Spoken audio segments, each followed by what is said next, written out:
When I opened my eyes after heart surgery, my son was holding a calculator and my daughter was holding my will. At first, I thought I was still dreaming. The light above my hospital bed burned white, too bright to be real. My throat felt like sandpaper, my chest tight under a web of wires. I tried to speak, but the words got lost somewhere between the ventilator hiss and the heart monitor beep. Then I heard Rachel's voice, steady, sharp, the way she used to sound when closing a deal. "If we sell the lake house first, we can move the cash before probate," she whispered. Ethan, my youngest, leaned against the wall scrolling through his phone. "Dad's accounts are linked to my business," he said. "We just need his signature before the discharge. I'll print the transfer slips tonight." I froze. Not from the surgery pain, but from something colder. My kids weren't talking about my recovery. They were dividing what I hadn't even finished living for yet.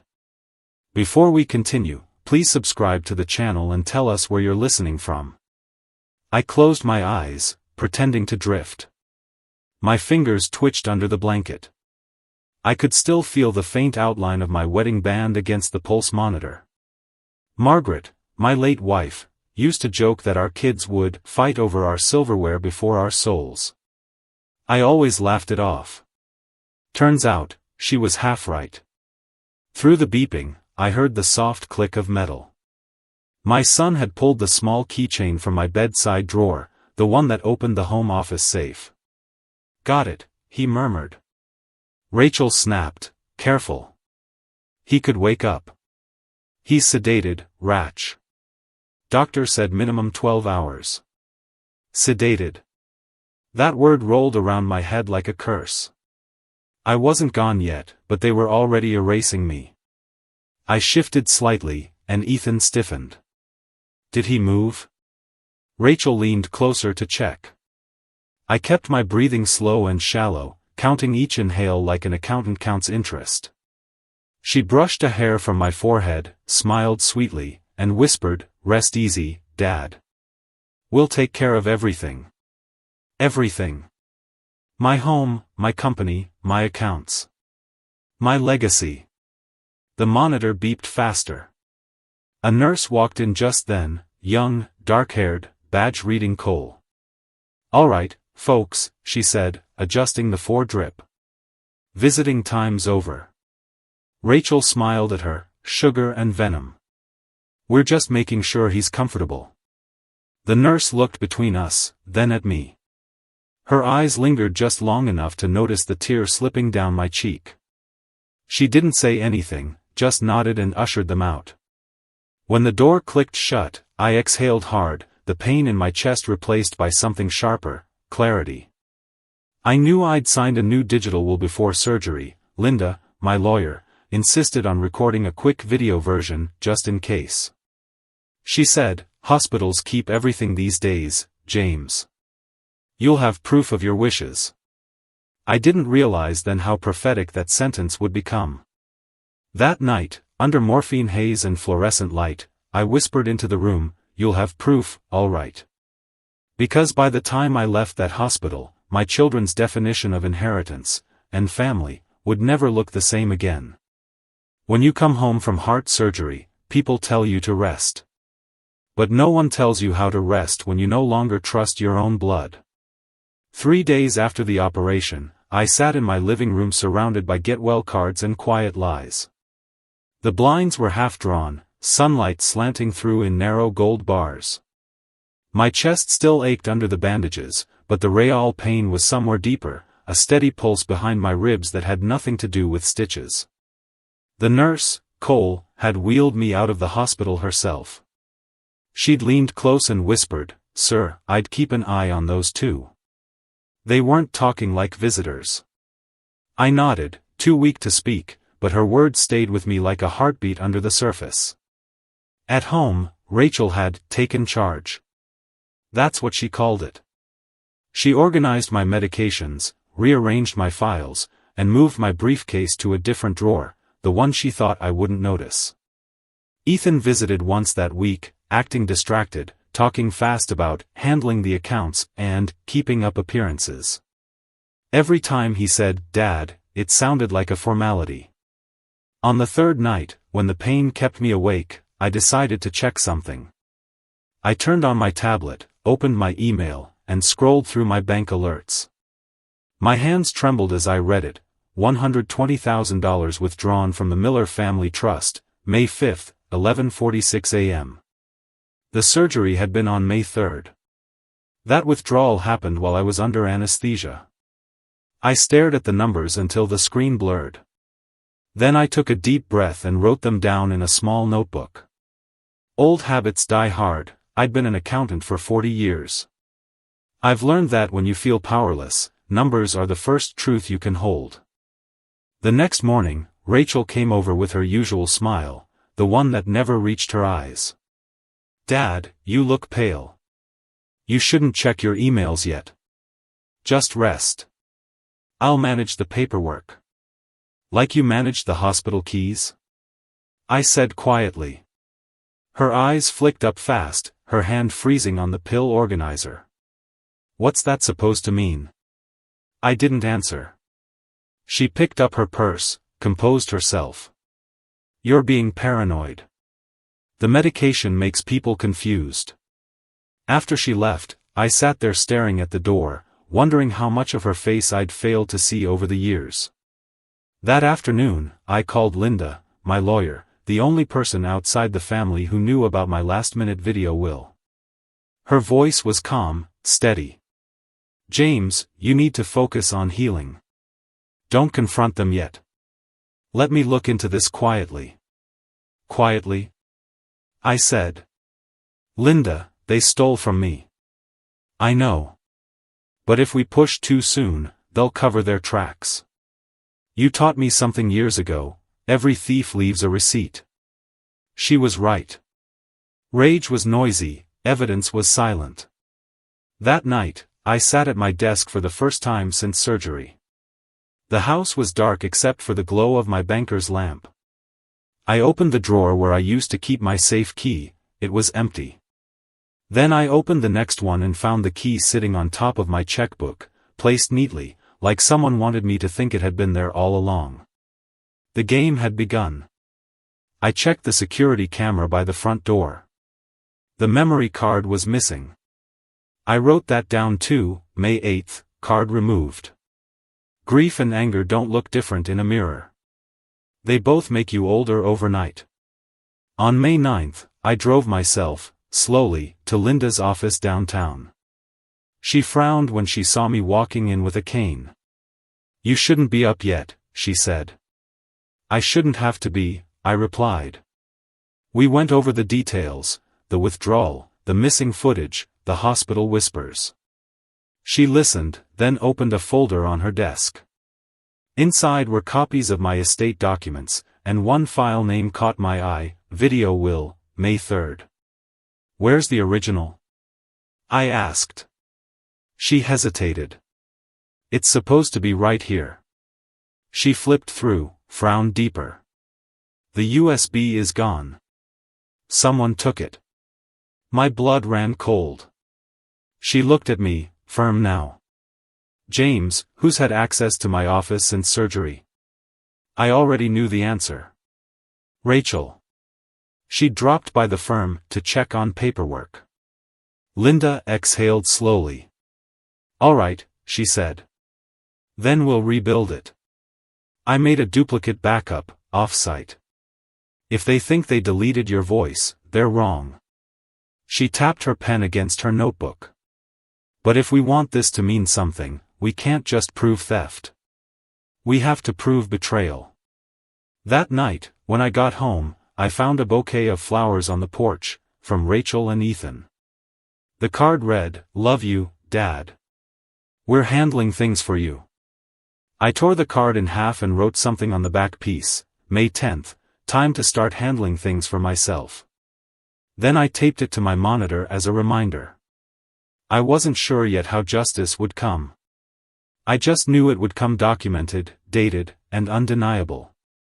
Because if my children wanted to play executor of my estate while I was still alive, they were about to find out who the real accountant of this family was.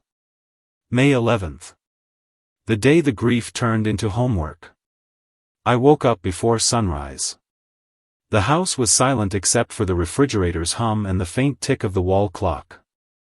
I pulled on my robe, sat at the kitchen table, and opened my old leather notebook, the one I'd kept since the early construction days. Across the top of a blank page, I wrote in black ink, Asset Audit, Personal. For years, that phrase meant balance sheets and project budgets. Now, it meant family. The first name on the list was Rachel. Under it, I wrote, Control-driven.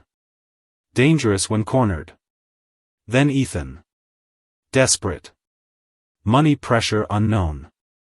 And finally, proof equals power. At 8:03 a.m., I called Linda. You still have that backup copy of the video, Will? She replied, yes. I stored it in my private cloud, encrypted. Why? Because I'm done resting. She sighed. All right, James. What's your plan? Same as always, I said. I audit what's mine. That afternoon, I made my first move. I drove to St. John's Medical Center, where I'd had my surgery. The receptionist recognized me. It's hard to forget the man who collapsed at their front desk 3 weeks earlier. I need access to patient video logs, I said. I authorized recordings during my stay. She frowned. That usually requires a request through legal. Then start the paperwork, I said. My voice came out calmer than I felt. While waiting, I walked the corridor outside my old recovery room. Same white walls, same faint smell of disinfectant and lemon wipes. And at the far end, Nurse Cole emerged, carrying a clipboard. Her face brightened when she saw me. Mr. Miller. I heard you're home. How's your heart? Still beating, I said. Thanks to you. She smiled. I'm glad. I was worried, especially with how your kids, she stopped herself mid-sentence. With how my kids what? I asked. She hesitated, then lowered her voice. They were busy. They brought a tablet in while you were sedated. Said it was for your advance directive update. But I overheard your daughter say something about changing the signing date. That didn't feel right. I felt a cold line trace my spine. You're sure? She nodded.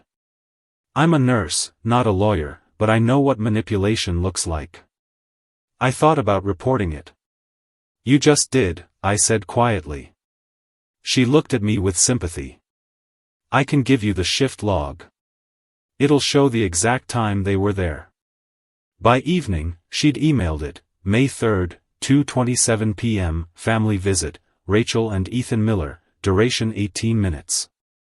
18 minutes, just enough time to rewrite a man's life. When I got home, I printed that log and taped it beside my bank statement.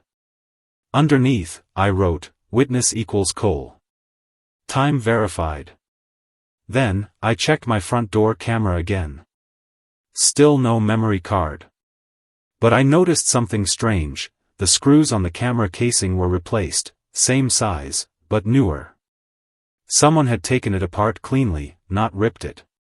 That's Rachel's precision again. The next morning, Linda called with a whisper in her tone. You'll want to hear this. I found the missing USB. Where? Someone mailed it to my office. No note, just the drive in an unmarked envelope. Postmarked yesterday. Boston zip. Rachel's office address, I said instantly. Linda hummed. Looks that way. We met at her office an hour later. She plugged the drive into her secure desktop. A single file appeared, video_will_May3.mp4. She double-clicked. There I was, pale, half awake, hospital lights washing everything sterile. Linda's voice off camera, do you wish to confirm your estate distribution as stated in the new digital will? I nodded weakly in the video, then said, yes. Charitable foundations first. Equal shares to both children. Fraud or premature transfer invalidates all inheritance. Then the frame shifted slightly. Through the reflection on the monitor behind my bed, you could see Rachel outside the curtain, arguing with Ethan. Her words faint but audible, "If we edit the timestamp, no one will ever know." Linda paused the video. "There's your proof," she said. I leaned back, feeling my pulse in my throat. They filmed their own downfall. Linda smiled faintly. The irony writes itself. We made 3 encrypted copies. One stayed with her. One with me.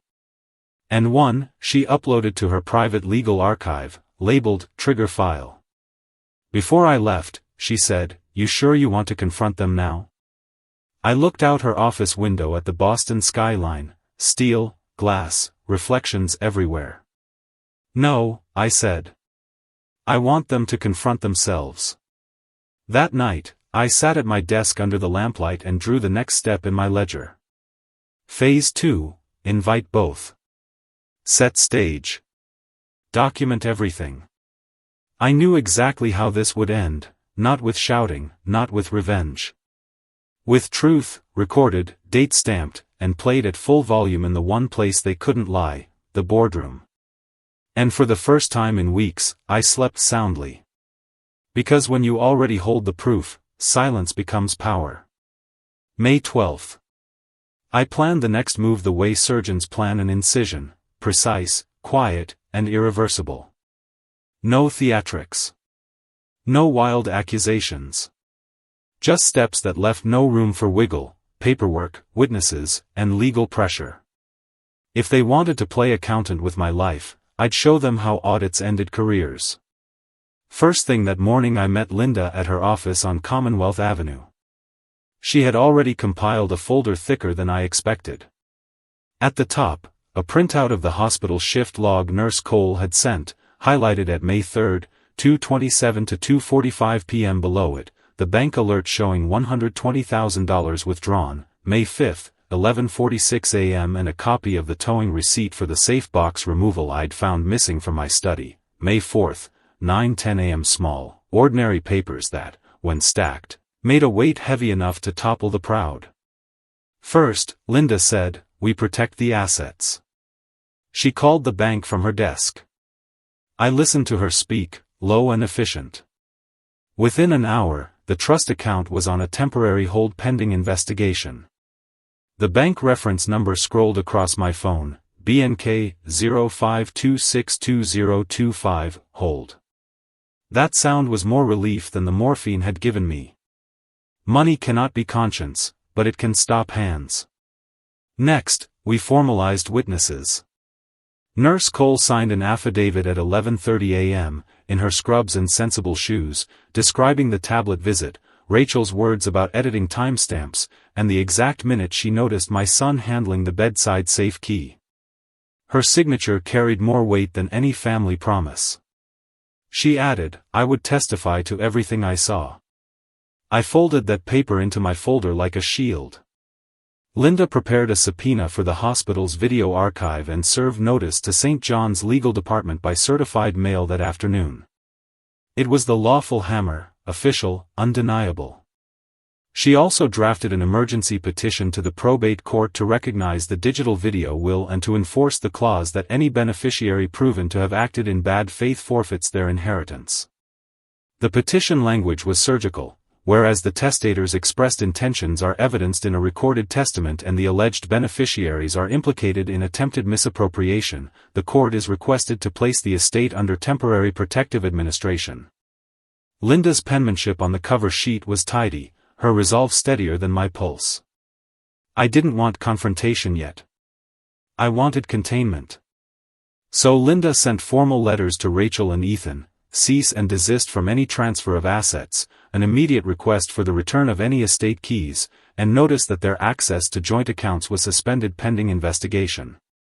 The letters arrived May 13, signed and delivered by hand. Watching their faces when they read the courier's card in my hallway later that evening, priceless in a modest way, was not vengeance. It was consequence. We also secured a contingency. Linda uploaded the recovered video will to 3 secure servers, her law firm vault, an encrypted cloud backup, and an off-site trustee with a time-stamped notarization. We labeled the file video_will_protected_05-03-2025. That redundancy made tampering pointless. Then we set a trap in plain sight. I scheduled a family meeting for May 18th at my home, the kind of dinner that looked like reconciliation but gave me a legal stage.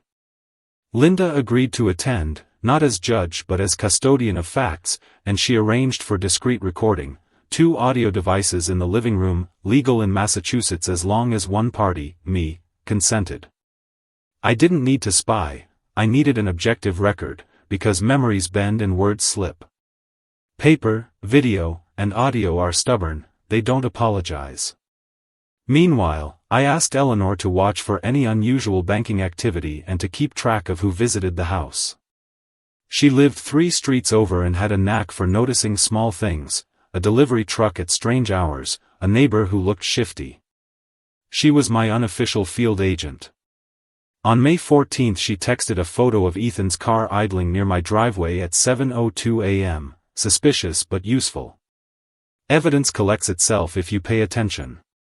At night, I rewrote my will one more time, verbally recorded it with Linda present on May 15th, and added one last clause: any beneficiary proven to have initiated or participated in the unauthorized transfer or tampering with estate documents forfeits all claims and the portion transfers directly to the Keller Scholarship Fund, the charity Margaret and I had discussed for years. Linda notarized the audio and sealed it in her vault. I didn't sleep much that week, but what little rest I found felt like armor. Each morning I checked the hold status at BNK 05262025, hold. Each noon I confirmed the subpoena receipt at St. John's, each evening I reviewed the signed affidavits. The ledger in my head matched the ledger on my desk. Revenge, I decided, isn't the roar of a courtroom. It's the quiet stacking of incontrovertible facts until the only possible verdict is the truth. They would arrive for dinner thinking they were meeting a frail man asking for forgiveness. Instead they'd meet auditors armed with notarized proof, bank holds, and a recorded will that could not be edited into oblivion. And when the night came and Rachel's high-heeled steps crossed my threshold, the stage was already set, not for a scream, but for an exposure. May 18th. Saturday evening. The kind of warm Boston dusk that makes you believe everything is calm, until you realize calm is just the surface before a storm. I set the dining table myself. 6 chairs, but only 3 were needed. Candles unlit. Plates gleaming. Every fork and glass aligned like a silent jury. My heart monitor had been removed a week earlier, but I still felt every pulse against my ribs.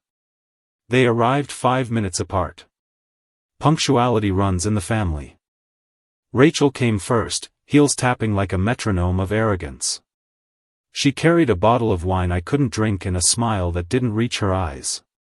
"Dad," she said, air-kissing my cheek. "You look strong." "Recovery suits me," I replied. Ethan followed, looser in posture, guilt in motion. He wore a casual blazer, trying to look respectable. "Hey, Pop," he said. "Glad you're feeling better." I nodded, motioning them both to sit. I thought it was time we talked about the estate. Transparency's important, isn't it? Rachel's eyes flickered, then steadied. Of course. We were only trying to help manage things while you were ill. Ethan shifted in his seat. Yeah, we just didn't want you stressing about paperwork. I smiled faintly. And the $120,000 withdrawal, was that stress relief too? The color drained from Ethan's face. What? How did? Rachel cut him off sharply. Dad, please. You're still recovering. Maybe you misread something. I leaned forward. I've been reading numbers longer than either of you have been alive. And you know what numbers don't do? Lie. The silence that followed was thick enough to count in seconds. From the hallway, the grandfather clock struck 7. Right on cue, Linda stepped through the doorway, briefcase in hand. She nodded at me, then turned to them. "Evening. I hope you don't mind me joining. I'm here to help clarify a few legal matters." Rachel stiffened. "You didn't say she'd be here."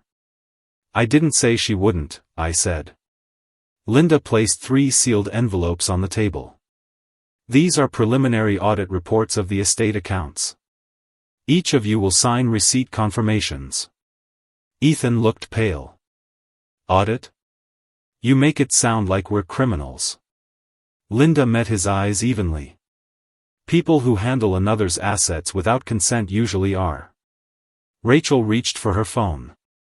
"This is absurd. I'm calling our attorney." "Already did," Linda said. "He advised you cooperate. He's aware of the pending fraud inquiry from Charleston National Bank." Rachel froze mid-motion. "You, what?" I spoke quietly. "The bank flagged the withdrawal. They also froze the account. You'll find that in your copy." Ethan looked at me, voice trembling. "Dad, please, this is getting out of hand. We were scared. After Mom, and then your surgery." I interrupted. "You weren't scared. You were impatient." The house fell silent again except for the faint buzz of the refrigerator. Somewhere outside, a dog barked. I let the moment stretch until even breathing sounded loud. Then, in my calmest voice, I said, "You know, Rachel, you once told me the truth always comes with a receipt. You were right." I pointed to the lamp above us. A small red light glowed faintly behind its shade. The microphone Linda had placed earlier was recording every word. "Consider this dinner a matter of record." Rachel's voice broke into a whisper. "You're recording us?" "No," I said. "I'm preserving history." Linda stood.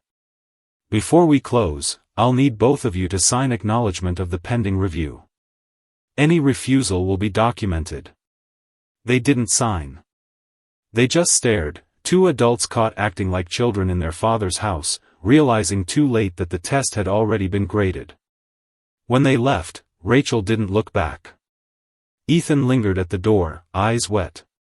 "Dad, are we done?" "Not yet," I said. "But we will be soon." After they drove off, Linda exhaled slowly. "You handled that better than most clients." I looked at the untouched plates, the candles still cold. "I've handled audits my whole life," I said. "This one just happened to have my bloodline attached." She closed her briefcase. "Next step's public. Court will hear it Monday." "Good," I said. "Let's press play." And in that still, sterile quiet, surrounded by silverware that gleamed like evidence, I felt something I hadn't felt since before the surgery: control. The next phase wasn't revenge. It was arithmetic. Because when people steal from you, all you have to do is let the math catch up. Monday, May 20th. The air over Boston carried that heavy stillness that comes before a storm breaks. I arrived early at Keller and Associates, Linda's firm. The marble lobby smelled faintly of polish and rain. My steps echoed on the floor like a countdown. We'd reserved the small conference room, glass walls, long oak table, a monitor on one end, the city skyline reflected in the windows behind it. I sat at the head of the table. Beside me, Linda stacked folders like ammunition, affidavits, bank slips, the hospital shift log, and one small black USB drive. She slid it toward me, resting her finger on it. "Once I play this," she said, "there's no walking it back." "Then don't pause it," I replied. At exactly 9 a.m., Rachel walked in first, heels sharp on the tile, followed by Ethan, eyes bloodshot and jaw tight. Their lawyer, a man half my age, trailed behind carrying a sleek briefcase and too much confidence. Rachel offered a brittle smile. "Dad. We could have discussed this at home." This is home, I said. At least for the truth. Her lawyer cleared his throat. Let's proceed. My clients are here under protest, but we're hoping to resolve this matter privately. Linda folded her hands. Then let's start privately, with evidence. She connected her laptop to the monitor. The screen came alive with the first frame, my hospital room, May 3rd, timestamp clear in the corner. The sound of machines filled the room, rhythmic, sterile, real. In the footage, Linda's off-camera voice asked, "Mr. Miller, do you confirm the revised distribution of your estate?" My sedated self nodded, voice thin but steady. Yes. Charity first. Equal shares second. Fraud voids all. No one spoke. Then the camera shifted slightly as a nurse walked by, and in the reflection of the wall monitor, Rachel and Ethan appeared behind the curtain, whispering. The audio caught it, muffled but clear enough. Rachel, if we change the date on the file, no one will know. Ethan, we just need his signature somewhere. Gasps rippled through the room. Their lawyer blinked hard, color draining from his face. Rachel shot to her feet. That's edited. It's out of context. Linda paused the video. Then perhaps you can explain the context of an attempted forgery? Ethan's voice cracked. Dad, we weren't stealing. We just wanted to make sure things were handled. Handled? I said quietly. You mean inherited? The judge in probate court wouldn't have needed more than this, but Linda wasn't finished. She clicked again. Another frame appeared, Nurse Cole entering the room, her report visible on screen. May 3rd, 2:27 p.m., family visit recorded during sedation. Linda turned to the lawyer. We've submitted sworn affidavits corroborating this footage and the exact time of the account withdrawal, 48 hours later. Your clients acted with foreknowledge and intent. Rachel's voice trembled now. You can't prove we took money. Linda smiled thinly. Actually, the bank already did. She opened another folder and slid out the printed statement. The memo line, "Private buyer deposit," glared up from the page. Ethan rubbed his temples. This is insane. You can't ruin our lives over a misunderstanding. I looked straight at him. You ruined your own when you forgot that I wasn't dead yet. The silence after that felt colder than the hospital had. Linda reached for the USB again. One last clip, for the record. The monitor flickered to a final shot, the moment I looked into the hospital camera and whispered, "If they betray me, let the tape decide." The playback ended. The room stayed frozen except for the faint buzz of the overhead lights.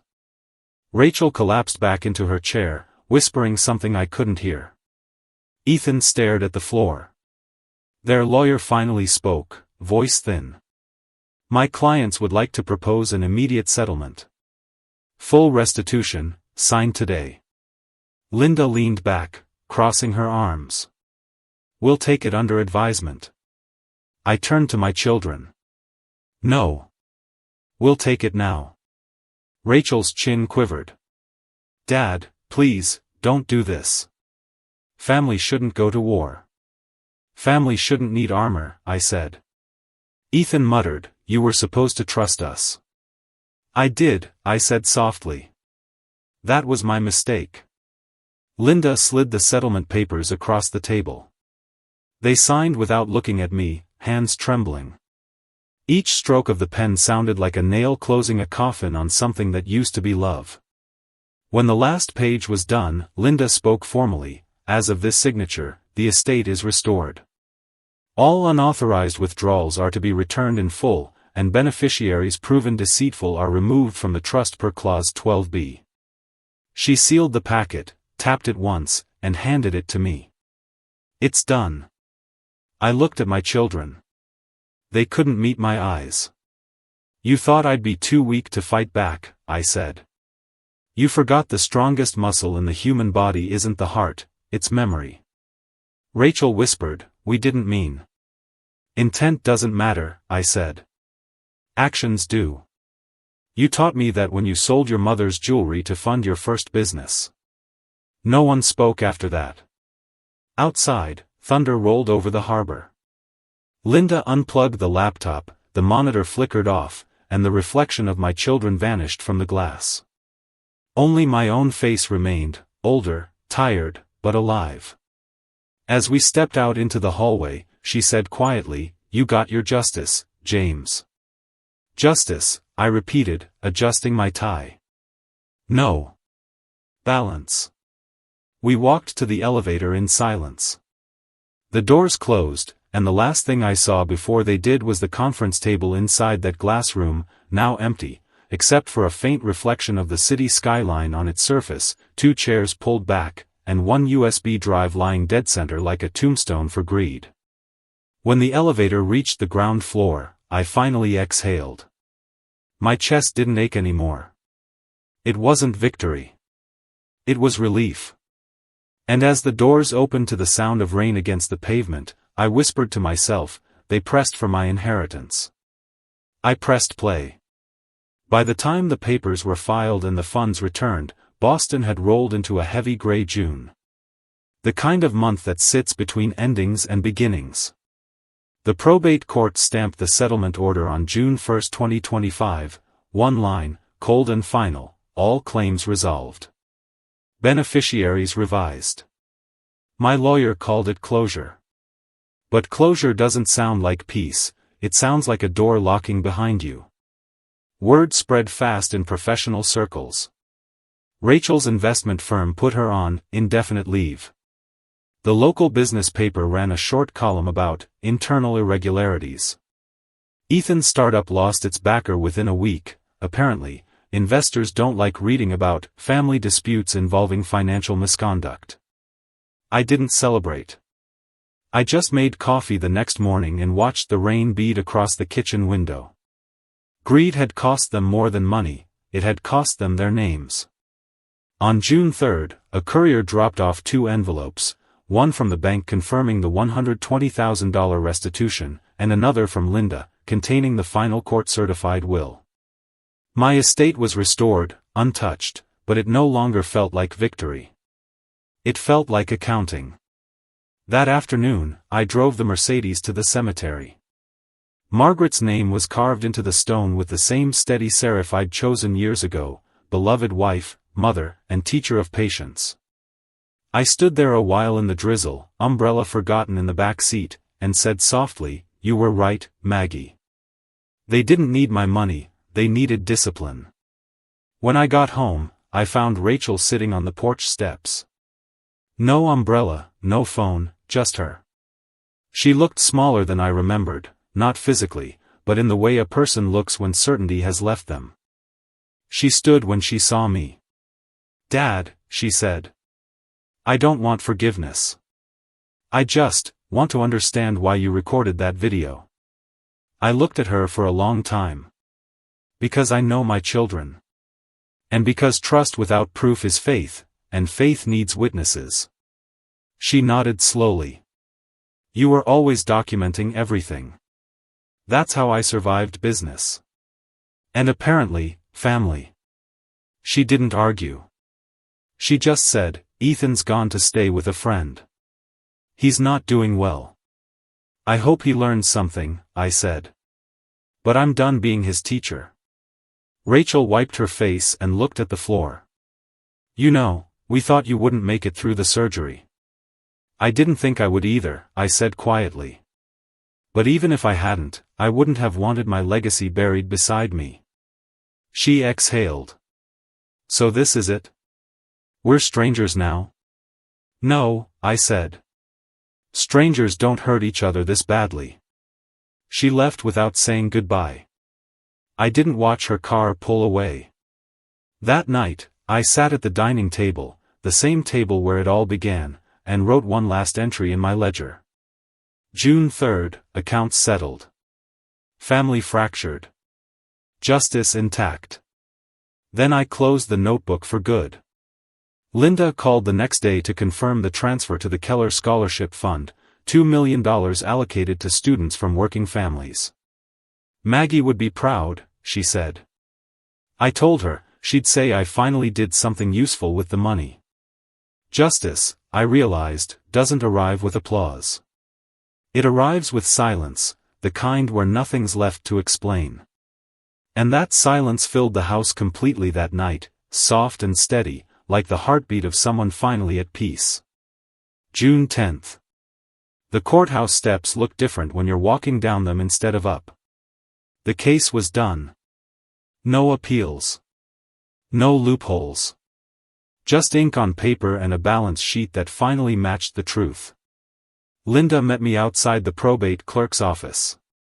The wind pushed at her blazer, carrying that clean, salty Boston air. She handed me a folder, sealed and ribboned. This is it, she said. Final will and estate certification. The court accepted every clause, including the honesty requirement. Honesty requirement? I asked. She smiled. Quarterly statements from the trust. Transparency audits. Your children sign them or they lose access entirely. Their names stay, but their control doesn't. I nodded slowly. Perfect. We walked toward the parking lot.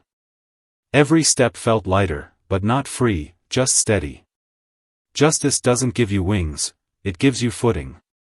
At the car, Linda hesitated. You know, James, I've seen a lot of estate disputes. Most end ugly. Yours ended, balanced. That's rare. Balance was always the goal, I said. Even when they forgot the math. She grinned softly. The scholarship fund's already active. First awards go out this fall. Keller Foundation, named exactly as you dictated. That hit me. Not pride, not relief, something closer to grace. Margaret's dream finally had form. When I got home, I set the folder on my desk, unopened. I walked straight to the garage instead. The Mercedes waited under a thin layer of dust. I started the engine, and the dashboard clock blinked 12:03 p.m., same minute I'd woken from surgery 6 weeks ago. Full circle. I drove without a destination, letting Boston roll by, the harbor, the bridges, the glass towers glinting in the noon light. Somewhere along the Charles River, I parked and just listened to the hum of the engine. I thought about everything, the betrayal, the documents, the courtroom silence after the video ended. I thought about my children, not as villains, but as warnings. People aren't born greedy, they grow into it when fear replaces gratitude.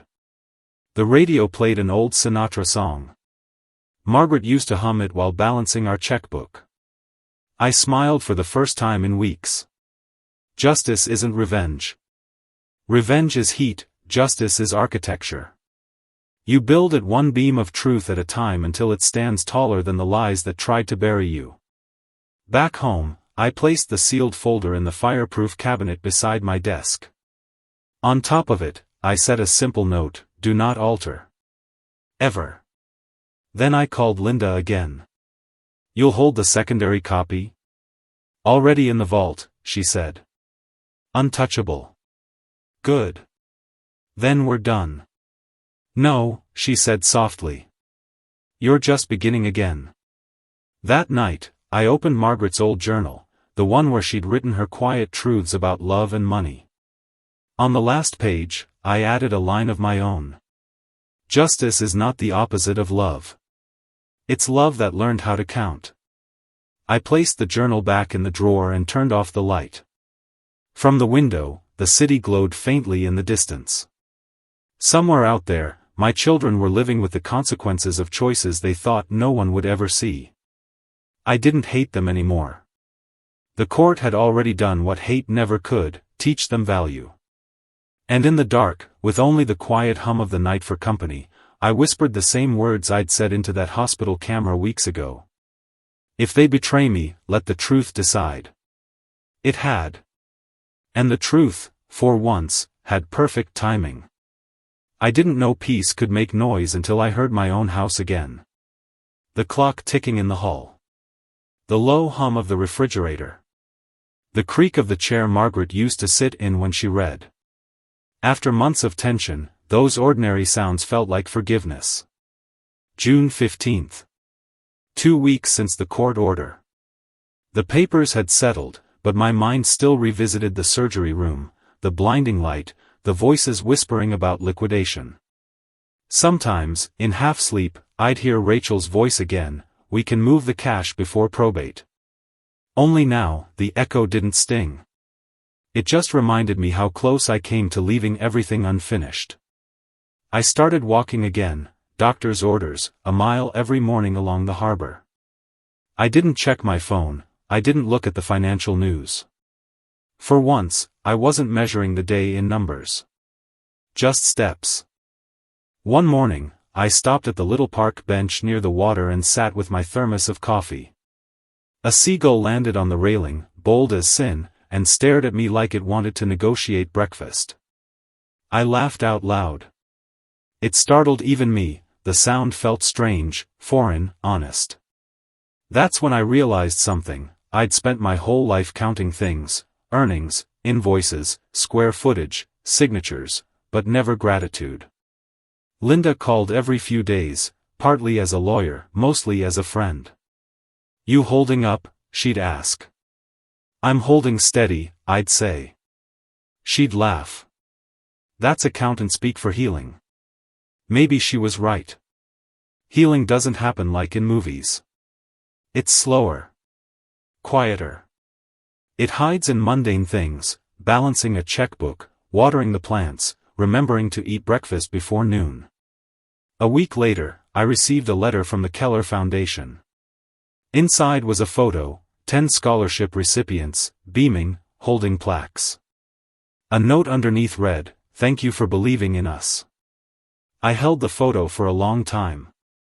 10 faces, none of whom I knew, but all of them carrying a piece of the legacy I'd almost lost.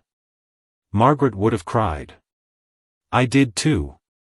That evening, I found myself talking out loud again, as if she were sitting across the table. "You were right," I said. "Money doesn't change people, it shows them." I poured a glass of water, not whiskey, and opened my old ledger one last time. Across the last page, under all the dates and signatures, I wrote 3 words, "Debt paid forward." Because that's what justice had become to me, not about collecting what I was owed, but giving what was left to something that deserved it. Rachel sent one email since the verdict. No apologies, just, "I hope you're well." "I'm trying to be better." I didn't reply. Not yet. Some lessons need to breathe before they can be heard. Ethan stayed silent. Linda told me quietly that he'd checked into a rehab program. I didn't ask which kind. I just said, "Good." And for the first time, I meant it. That night, I drove the Mercedes again.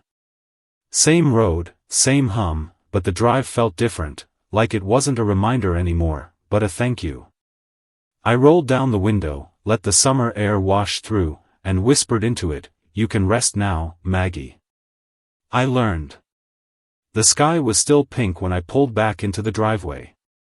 I turned off the engine and sat there for a long time, listening to the tick of the cooling metal. No anger. No ache. Just balance. People talk about revenge like it's a storm. They never tell you that justice is the calm afterward, the sound of your own breathing when there's finally nothing left to prove. And that's how I knew I was alive again. Not by the beat of my heart, but by the silence that followed it. July came soft and slow, like the universe was finally letting me breathe again. The papers were filed, the trust active, the lawsuits withdrawn. The noise was gone. For the first time in months, I wasn't waiting for a call, a knock, or a headline. Instead, I woke early, made my own coffee, and sat on the back porch watching the sun pull color out of the sky. Margaret's wind chime still hung by the kitchen window. They hadn't rung much since she passed, but that morning, a breeze carried through and they sang again, light, silver, forgiving. It felt like permission. 2 weeks after the court order, Linda came by. No briefcase this time, just a basket of blueberries and a grin. "You look different," she said, setting them on the table. "Healthier?" "Lighter," she said. Like someone who finally put down a ledger he didn't realize he'd been carrying. We sat for an hour talking about ordinary things, her garden, the scholarship recipients, a student who'd written a thank you letter saying, "I want to build houses like Mr. Miller did." That one got me. I felt my throat tighten, but I didn't hide it. "Guess I'm still teaching after all," I said. Linda smiled. "That's the thing about justice, it has students you never meet." When she left, I opened the envelope she'd brought, the official confirmation of the first Keller Foundation scholarships. 10 names. 10 signatures. 10 chances to start right where greed had tried to end things. I folded the letter and placed it beside Margaret's photo on the mantel. "It's yours too," I whispered. Later that week, I drove to Ethan's rehab center just outside Worcester. He didn't know I was coming. I stood in the visitor's garden until a nurse called his name. He looked thinner, quieter. "Dad," he said, surprised. "You came." I did. We sat on a bench under a crooked oak tree. He kept his eyes on the gravel path. "I don't expect you to forgive me." "I already did," I said. "I just didn't announce it." He looked up, searching my face. "I don't even know why we did it. It was like, we panicked. We thought we were protecting something." "You were," I said. "Yourself. But protection without honesty is just theft with paperwork." He nodded slowly, eyes wet. "I'll make it right. I don't know how, but I will." "You already started," I said. "You showed up to get help." We didn't hug. We just sat there, the sound of summer insects filling the spaces words couldn't. When I left, I didn't feel triumphant. I felt lighter. On the drive back, I stopped at a diner we used to visit after my early job site days. Ordered black coffee and an apple pie. The waitress, maybe 20, smiled and said, "You look like a man who's seen something." I smiled back. "Yeah," I said. But I finally saw it clearly. When I got home that evening, I found Rachel's second letter in the mailbox. Her handwriting smaller now, humbler. "Dad, I sold my condo. Donating half to the scholarship fund. I can't undo what we did, but maybe this keeps one good thing growing. Love, R." I sat on the porch steps, letter in hand, the chimes ringing again behind me. The ledger was closed. The accounts balanced. But life, I realized, wasn't about zeroing numbers. It was about carrying forward the right kind of debt, gratitude. That night, I locked away every document, burned the copies I didn't need, and left one page in my notebook blank. A space for whatever came next. Because the story was over, but I was still here. And for a man who once woke up to betrayal and survived it, that was wealth enough. August sunlight in Boston has a strange honesty. It doesn't hide things, it reveals them.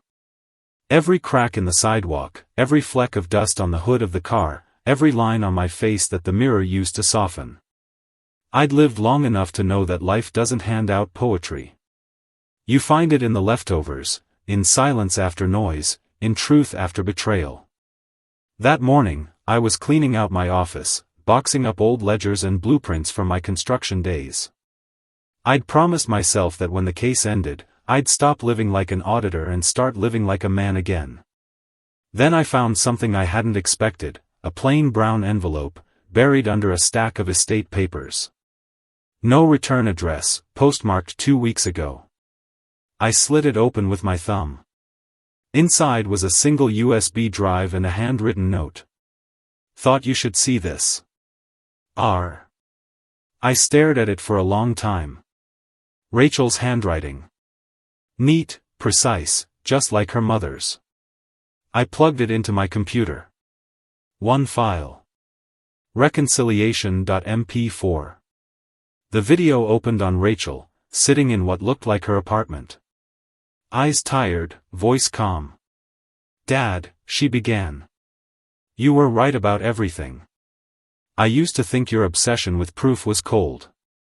Turns out, it was love wearing armor. I don't deserve another chance, but I'm learning from what you did, how you made us face the truth instead of hiding it. This isn't an apology video. It's a record. So, when you look at it, no, I didn't run. I stayed and learned. And someday, when you're gone, I'll tell my kids about the man who taught me that legacy means doing what's right when nobody's watching." The screen faded to black. I sat there for a long time. No tears, no anger, just a weight I hadn't realized was still there, slowly lifting. That night, I met Linda for dinner at a small place by the harbor. The same restaurant where Margaret and I used to go after closing big contracts. "You look lighter," she said, pouring me a cup of coffee. "I got another letter," I said. "From Rachel this time. A confession, of sorts." Linda smiled gently. "Redemption doesn't erase what happened, James. But it counts in the audit." I laughed softly. "You sound like me now." She raised her glass. "Learned from the best." After dinner, I walked along the pier. The harbor lights danced on the black water. The city skyline glowed, calm, unjudging. I thought about all the records I'd kept, receipts, ledgers, recordings, signatures. Proofs of a life built on verification. And yet, in the end, the only proof that mattered was that I could still feel peace when I said my own name out loud. Before heading home, I took the USB out of my pocket, placed it in an envelope marked to be kept with final will, and slipped it through Linda's office mail slot. As I walked back to my car, I caught my reflection in the window, older, yes, but no longer heavy. Just clear. At the house, I poured one last glass of bourbon, sat in the chair by the window, and opened my ledger. On the very last page, beneath every entry of loss and restoration, I wrote 3 final words in steady ink. Truth outlives wealth.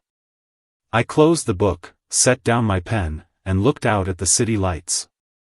Somewhere out there, my children were living with the echoes of their choices, just as I was living with the peace of mine.